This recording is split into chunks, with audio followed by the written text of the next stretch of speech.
Okay people, so it looks like Jujutsu Kaisen is setting up to go into probably its most grandest, and dare I say it, possibly its best arc. But also, along the way to getting there, I don't know, Kenjaku, the author of Jujutsu Kaisen, decided, you know what, I'm gonna just break your heart real quick and then go on a few week hiatus between Shonen Jump going on break, and I'm gonna take a week off as well and leave you there sulking in your tears because what the heck, Jujutsu Kaisen? What are we doing, Kenjaku? Why? Spoiler alert right now, you got 3, 2, 1. I'm telling you about a major death you're gonna know right now. Yaga, fam. Not only do they throw him in captivity, he's basically, you know, locked up, a prisoner, traitor, branded as a traitor. Then he bites the big one, fam. Like, we've got to talk about it between everything of Tengen, Kenjaku, the big reveal. It's been a lot with Jujutsu Kaisen, but fam, I'm not even gonna lie, the Culling games is looking more and more like we're going into something insane, and I can't freaking wait, fam. We got all these pieces here. Just imagine what Gojo's gonna feel like. They're like, I'm getting ahead of myself. Let's talk some of that Jujutsu Kaisen absolute greatness. Let's do it. No matter how you move, get it done. No matter how you move, get it done. No matter how you move, get it done. No matter how you move, get it done. Okay people, so when I last left off, I want to say it's been about 2 or 3 chapters since I talked about Jujutsu Kaisen. We were in the whole big midst of things, of Tengen being there, explaining things, because I think we had just gotten the reveal at that particular point. And I'll be honest with you, if there's any complaint that I will say, and it's not necessarily for me, but I 100% can say with certainty, because I've seen it with my own eyes, that people will have, is the fact that the amount of exposition dump that we've had in the last couple chapters, not necessarily the latest chapter with the death of Yaga, but the 2 chapters prior to that, was very overwhelming. Me, for the most part, I was fine with it. I was like, hells yeah, give us all this information, get it out the way now, give us the rules, clarify things for the Culling game so we can move forward and be good. But I've seen a lot of people saying, yo, this is too much, this is extreme, I can't really. So unfortunately, yeah, if you're not the biggest fan of exposition, you got to get through those chapters, because there is a lot of important information about this game, the rules, Tengen in general, Kenjaku, so you're gonna need this stuff. But if I'm being honest, yeah, it did feel like, whoa, we could have got this spread out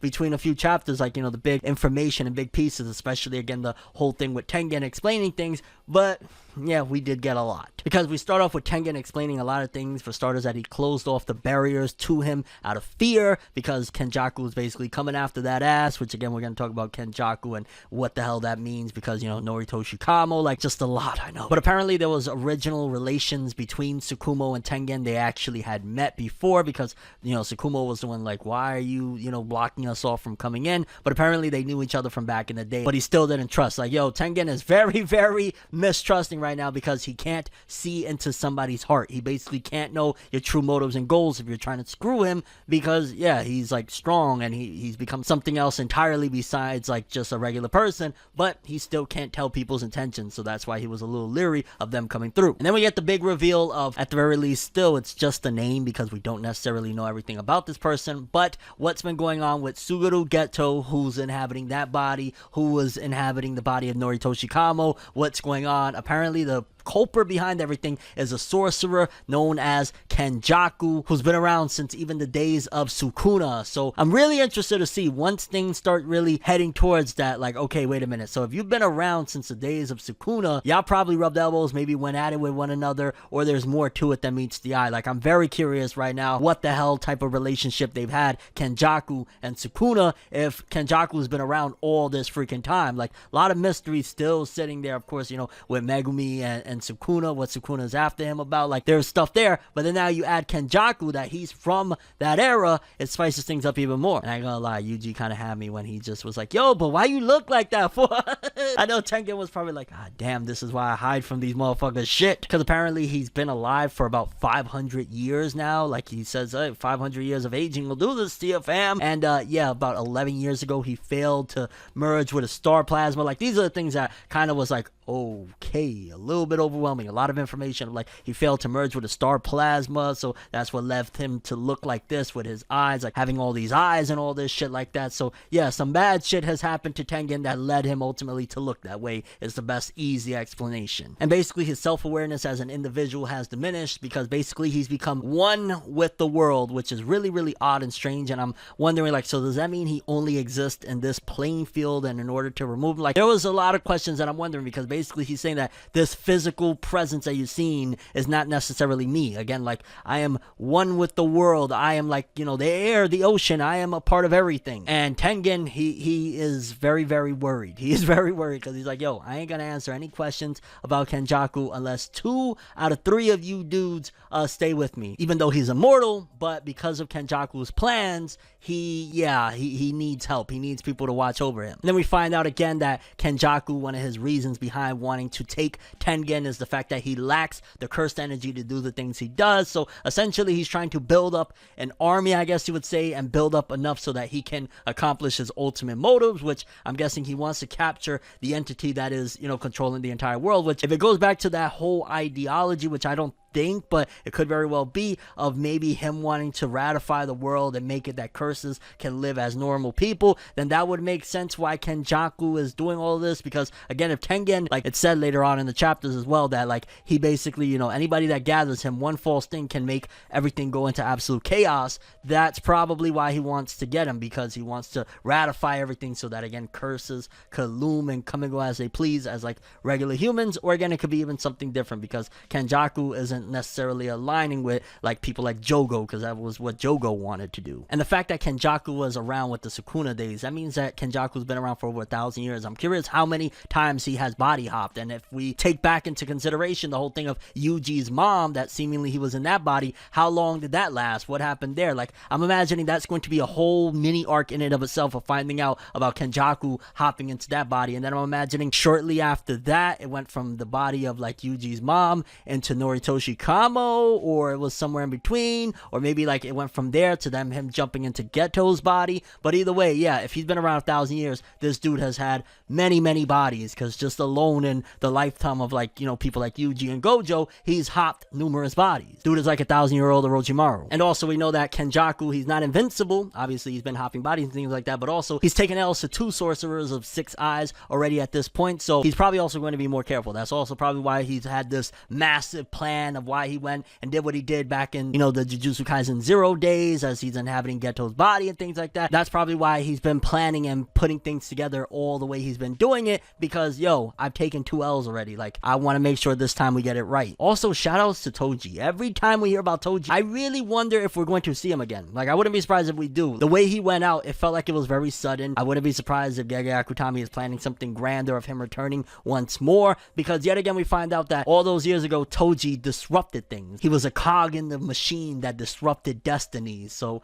yet again, finding out that Toji is very, very relevant and important. That also goes into the line of things, because remember, that's Megumi's father. That's probably something to do with why Sukuna is after Megumi so bad. And if Kenjaku is from 1,000 years ago, maybe Megumi is related somehow, or one of Megumi's ancestors, which obviously dates back to Toji as well, was probably relevant in all of these things, and that's why Sukuna's after him. Maybe Megumi is like an identical look-alike of somebody from that time period. And it's crazy because the Culling game won't even end if they kill Kenjaku. So even if Kenjaku dies, which it's starting to make me feel like maybe the Culling game is going to be the end of Kenjaku. I'm not saying that that's going to be the end of Jujutsu Kaisen, but even if they kill him, the Culling game continues, which the rules, again, very, very particular. Like, there's a lot of specifics to these rules that, to be honest with you, even once I read this again and once I watch the anime, I'm probably still not going to remember all these rules, because they're very, very specific. But Choso and Tsukumo stay behind to guard Tengen, because he's worried that, again, you know, if Kenjaku comes through and manages to break in, he can take Tengen and become one and just, you know, disrupt everything. Before they leave, Tengen gives them the back piece of the Prism Realm, which basically that's, you know, part of where Gojo is locked in. But in order to break through to the Prism Realm, you basically need either, I think it was a spear or a black rope. And we also get very, very big information of why Yuta was overseas, because, you know, throughout all of Jujutsu Kaisen thus far, we kept hearing Yuta's overseas, like, you know, he's overseas. Well, what was he doing overseas? We find out that he was over there trying to find some of the remaining black rope, because for whatever reason,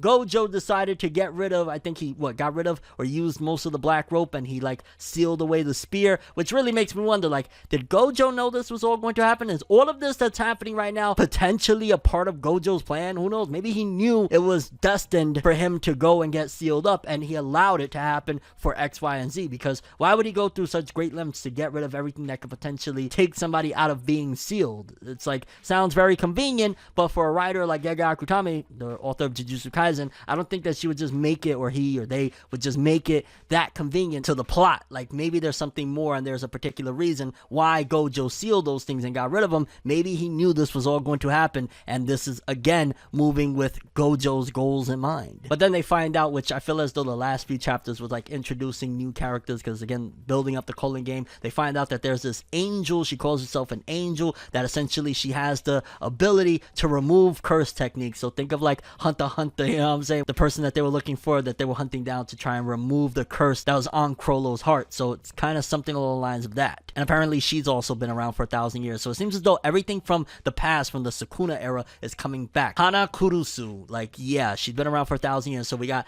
she's been around 1,000 years. Kenjaku's been around 1,000 years. Sukuna has been around about 1,000 years. And potentially, you know, Toji or Megami have some relation potentially to that era as well. Things is coming full circle. And that was all covered in 145. A lot of stuff, right? Like, but, and big plays. Then you go to 146, and again, it explains more about this angel, of how she has the ability to potentially remove curse techniques, which would, you know, essentially free Gojo, because again, Gojo being ensnared and stuff like that, we need him. You release Gojo, the Culling games is not going to feel that scary, because now you got, you know, Superman on the scene. And as we approach the Culling games, like, seeing that essentially Japan is all connected, like it's 10 colonies all connected, and essentially if you go to one end, you'll pop out the other. It almost feels like the Culling game is a True to Blue video game. It's like a, I don't know, maybe this is inspired partially like Greed Island or something like that. So you go one end of the map, you come out the other side of the map. And apparently you have 10 days and 15 hours as of this point to declare your participation in the game. So again, Megami's going to be stressing about Sumiki, of her, you know, having to participate essentially. However, sorcerers like Maki, which Maki, man, every time I look at her, I'm like, poor freaking Maki. She don't have no worries because she don't have a technique. You know, she's just a regular person. So it's not like they're going to be able to remove anything from her, because she's just a regular, not Joe, but yeah,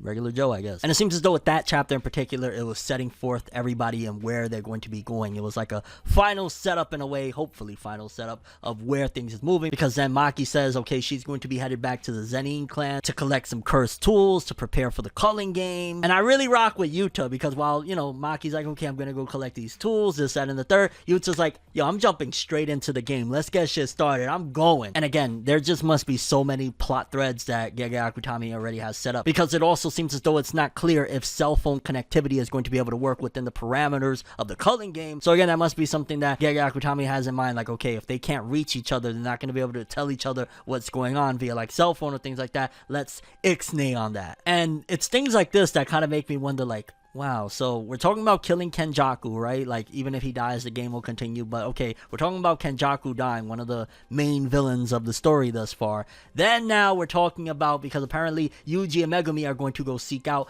Hakari, the third year that's been suspended, that, you know, they've said like he's an anomaly similar to Yuta. In fact, I want to say in the chapter, Yuta says he's even stronger than me when he's pissed off, even though Maki says, no, that's not true. I think it was Tsukumo said, no, that's not true. But either way, if you're bringing in Hakari, which again is another character that has been really hyped up heavily, similar to Yuta and Gojo and shit like that. Wow, we're really bringing in all the pieces that Gege has been setting up since the very beginning of the story into this arc, the Culling game, which making me wonder, like, yo, the 2 or 3 years, maybe this is where we're going to spend the last 2 to 3 years in Jujutsu Kaisen's manga with this arc. And I gotta lie, I love how Choso was crying as he was saying goodbye. Like, you could tell, you know, Yuji addressing him as his bro and saying, yeah, you could refer to him as my bro, really touched his kokoro. And then at the end of this one, similar to the last chapter, how we got introduced to that angel that has the ability to remove curses and things like that, this one introduces a new character. He reminded me, to be honest with you, with his backstory at the very least, of the Joker in many ways. He's a failed comedian, however he wants to be a comedian either way, and he's going to be a participant in the Culling games as well. I think his name is Takaba Fumihiko, if I'm not mistaken, but yeah, his backstory reminded me very much so of one of the origin stories at the very least of Jack Napier, aka the Joker. mediocre failed comedian.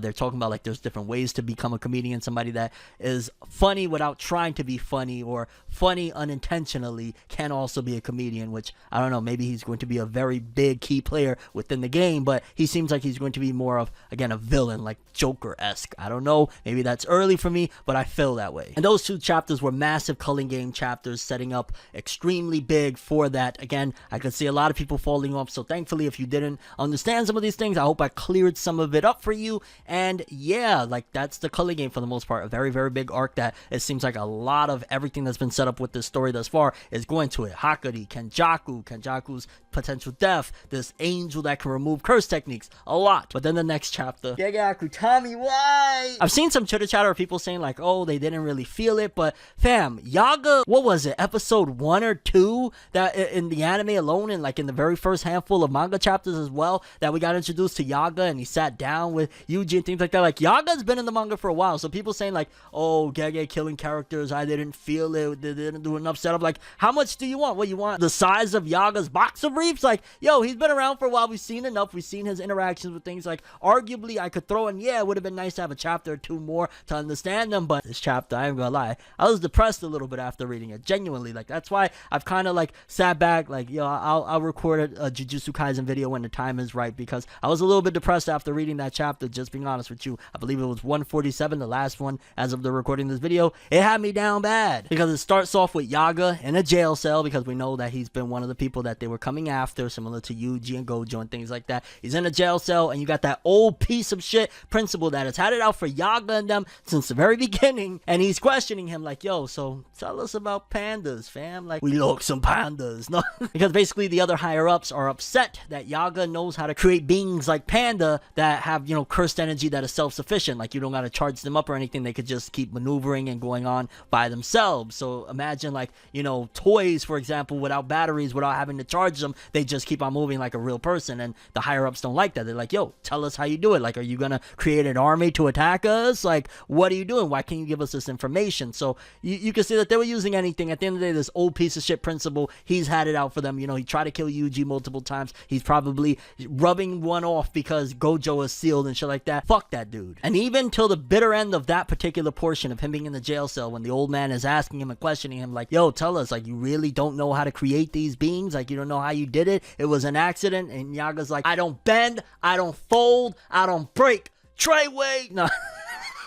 And it was really, really sad. I'm not even gonna lie. The whole chapter, like when Yaga is talking to the forest creatures and basically saying his goodbyes, saying I'm gonna be going for a long time, I won't see you. It was sad. It was sad. It was sad. And the way things was maneuvering throughout the chapter, then we see Kusakabe freeing Panda and saying, hey, I owed Yaga one for what he did, and then finding out why he owed Yaga. I think this probably could have, I could throw the argument maybe over the span of a few chapters, maybe, you know, a while back when we first seen Kusakabe, we could have got a little more insight into this of basically what it was that Yaga did for Kusakabe, because apparently that one creature that was telling Yaga like, oh, you're going away and things like that, that's actually the information. That's, you know, another corpse creation that Yaga made that was from the information of Kusakabe's nephew, basically his sister's son, if I'm not mistaken, or daughter. I forget exactly the gender of that person, but yeah, Yaga did that for him, which was very, very big because his sister was broken with the death of the child, and Yaga basically brought the child back to life, so to speak. It's not exactly the child, but it's all the information of the child within that creature. So Kusakabe's like, yo, how could I not pay him back? So he frees Panda, which I already knew, like, okay, this is going somewhere dark, but alright, sad shit. And then as Yaga is leaving, he's trying to get away from them, some sort of freaking sorcerer shows up and says, where you think you going without some guards? Are you bugging out, fam? What are you trying to do? And when Yaga says, I'm going to see my son, already I was getting emotional, like, oh, damn, Panda. However, that old bastard, like, can he please go and eat some porridge in a corner somewhere? Shows up, approaches Yaga, and then, I don't even know, like, yo, is this going to be explored more in the anime, or they're saving this principal Ganji? Is it Ganji? It's whatever the fuck his name, fuck him, because then the very next page Yaga's on the ground half dead, and I'm like, yo, please, in the anime, don't skip this. This was so freaking, like, this could be a whole episode in and of itself. No, why did they skip that? I mean, I'm only imagining that that's because they're going to show like the ultimate capabilities of this principal in another, you know, in a future fight or things like that. But fam, this is Yaga's death, damn it. And then following that, which really blew my mind and very, very creative of Gege Akutami, like just, you know, explaining all of this, that he starts telling the old man, the old principal, oh yeah, so this is how it's done. This is how you create the cursed corpse and things like that. And the old man's like, but why didn't you do that? Tell us and we would have, you know, you could have survived and things like that. Why now? And he's like, because I wanted to curse you, you son of a bitch. Fuck you. And oh my God. Because now with that, basically the old man is going to be cursed for the rest of his life. It was kind of like a one last fuck you from Yaga. And when Panda showed up, that was really, this chapter was too freaking depressing for me. When Panda shows up and the principal's like, yo, don't you hate me? You don't got anger? You're not trying to fight? What's going on? And Panda's like, I'm a panda. Like, pandas don't have the same emotions as humans, but even pandas cry. Oh my God, the death of Yaga. Like, it wasn't more so Yaga's death, because being realistic, yeah, we didn't spend that much time with Yaga. Like, he's been around, but we don't have emotional attachment to Yaga. It's Panda. Panda's reaction to Yaga's death is what right now even has me a little bit like, I'm holding it back. Pandas cry too. ForneverWorld cries too. And honestly, Jujutsu Kaisen, like, it's been amazing. It's been amazing. A lot of context, to be honest with you. Again, 145 and 146, a whole lot of exposition. 147 is just like, okay, that's the treat at the end of it all. We're going to break your heart on top of it. Very curious what you guys think about all of this, though. How do you feel about the big setups for the Culling games, Tengen, everything you said, Kenjaku? You think Kenjaku's going to die? Are you hyped about Hakari, that Yuji and Megumi are going to seek him out? What do you think is going to be happening with Yuta? And how did you feel about Yaga's death and the tears of a panda? Very, very sad. And your overall thoughts and expectations for Jujutsu Kaisen heading into chapter 148. It's still a couple of weeks away as of the recording of this video, but I can't freaking wait to the next event. Like, yo, when Gojo finds out what happened to his mans. Oh, but that's all I have for this one. Thanks for watching. I hope you enjoyed. If you liked anything I had to say or enjoyed the video, drop me a like. I'd greatly appreciate it. And if you want more from me, make sure to subscribe, follow me on Twitter, Instagram, hit that bell to get all notifications. And if you want to follow any of my other social media, links in the description below. I'm ForneverWorld, and as always, people, have an awesome day. And remember the golden rule: anime and manga for life, boy. Have an awesome day. Peace in. And RIP Yaga. I feel so bad for you, Panda. It'll be alright. So